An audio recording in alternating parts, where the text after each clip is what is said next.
was Ulysses to the Romans, but he talking of gladiators, I mean, the warriors of the Trojan War, it's finally over because of Odysseus. What's wonderful about him as a character in Greek myth is that unlike Ajax and Agamemnon and other names that may or may not be familiar to you, Achilles and so on, who were brilliant physically, Odysseus is clever. He's cunning, he's wily. He dreamt up the Trojan horse and he has to get home. The war took 10 years. It takes him 10 years to get home. It's like one of those dreams, you know, where you're trying to do something and something gets in the way all the time and you never get there.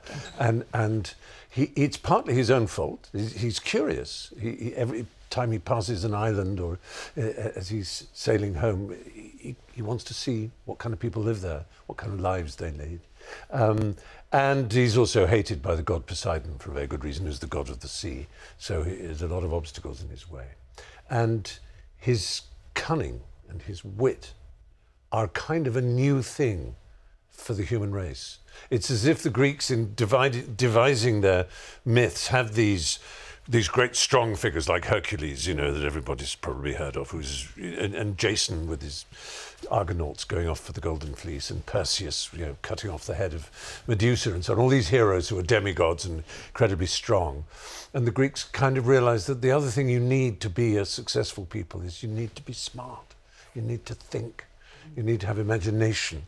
So their last great hero, Odysseus, is that. And he's so modern, frankly. Well, lots of people, you know, have loved this series of books. We looked at some reviews, Stephen. Yeah, and one compared your storytelling to Tarantino, which we thought was nice.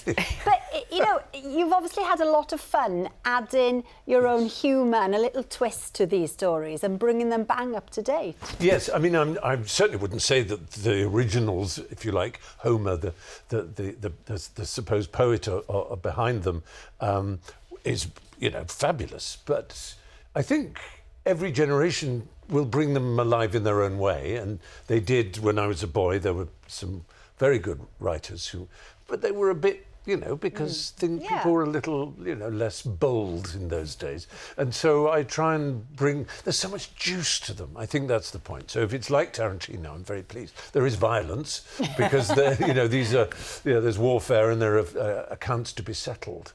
But it's fantastic fun. And of course, the story of going home is so important. The Greeks had a word for it, nostos, from which we get nostalgia, this sense of home, you know?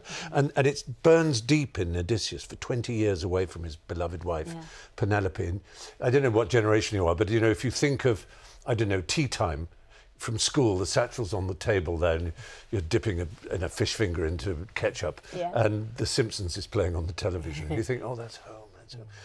Actually, of course, if you're nostalgic about it, you were probably miserable then. You were really angry and you had homework and you weren't speaking to your mother or your sister or whatever. But you have this sense, it's who you are, this kernel, this place you belong to. And we all have it. And there's a kind of sorrow about it, but also a yearning. And that's part of what's there as poor Odysseus battles his way to get home. I wish I learned it like this. I know. That would have been great. Exactly. We would have all understood it much better. Now, we just have to mention, Mandip and Stephen, you have acted together, haven't you, on Doctor Who? Yeah. Apparently